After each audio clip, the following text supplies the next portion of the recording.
past 2 or so years, I've been trying to find something that will make it easier for me to break free of the toxic relationship that I've developed with Star Wars, and The Acolyte was the final getting drunk at the family reunion you brought your boyfriend to that I needed to let go.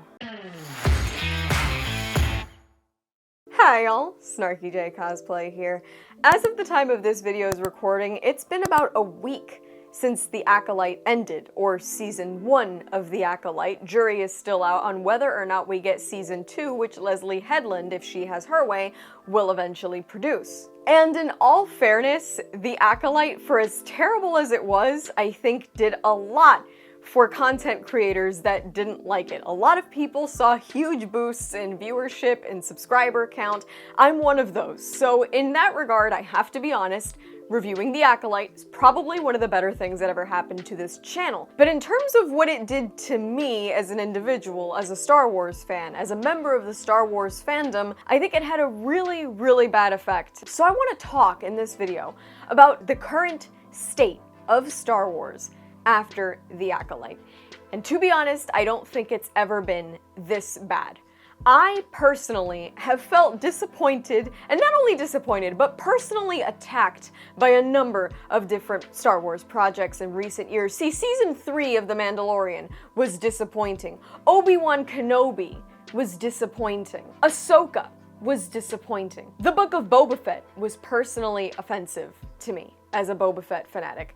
But The Acolyte was offensive in ways that I didn't know Star Wars could be offensive. And not only was the show such poor quality, with such canon-breaking events, such poorly written scripts, half-assed performances, it wasn't just that. It was then that everybody involved with the show chose to call anybody with an opinion that went against the show a racist, a bigot, a homophobe, any number of things. Some nerds are very not gay and are very threatened by gay stuff. That's true.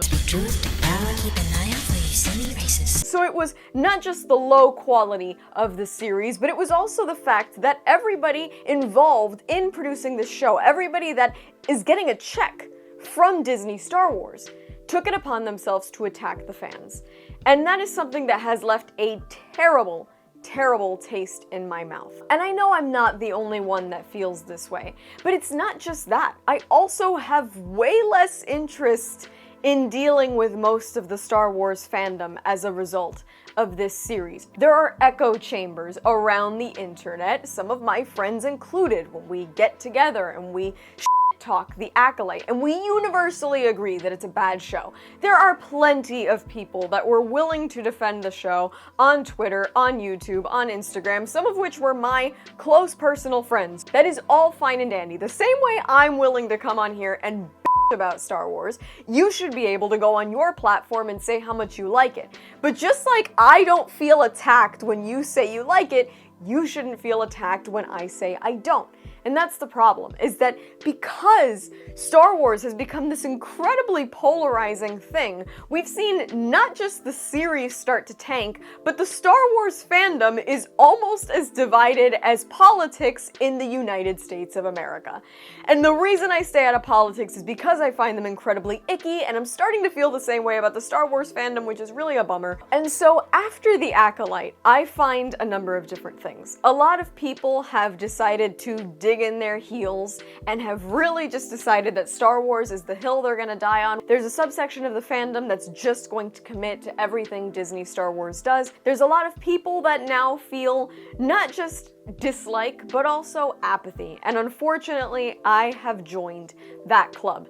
I would be lying if I said that tomorrow, if Star Wars put out a new project, I wouldn't watch it. That would be complete bullshit, and I'm not here to sell you bullshit. I no longer pay for Disney Plus, so that came of The Acolyte, but I 100% would still find a way to watch it. Why? Star Wars is something that I've had an interest in for years, and unfortunately that interest, to me, doesn't just die out. There's no way that I can just let Star Wars go.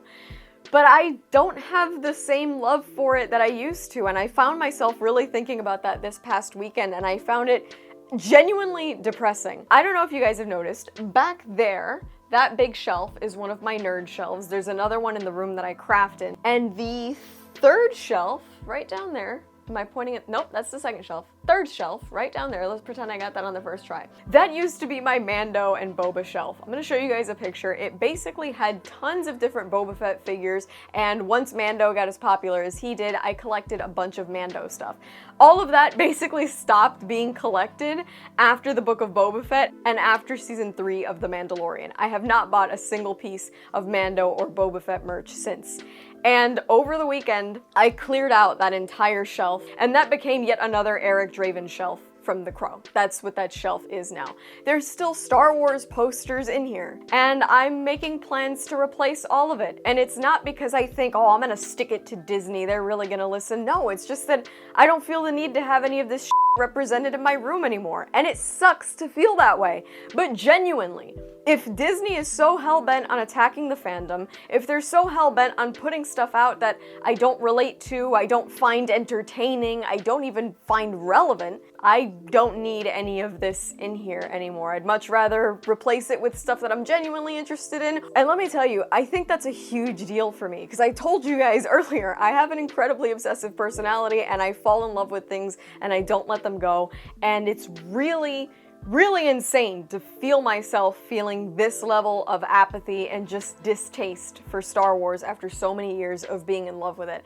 But that's where the Star Wars fandom is going right now. They have done such a brilliant job of not just pissing people off, but also alienating the fandom and just making it so that not only do we dislike it, but we also just don't care anymore. Would I still watch something that Star Wars put out if I felt it interested me?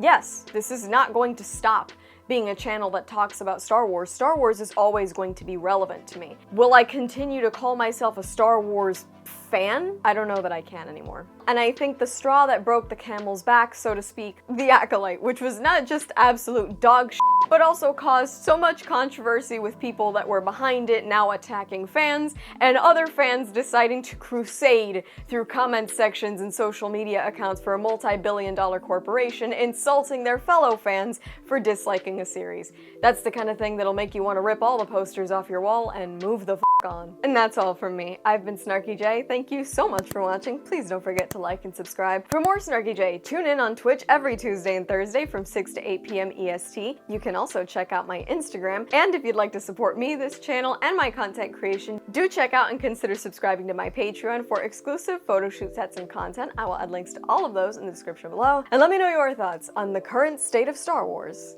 in the comments below.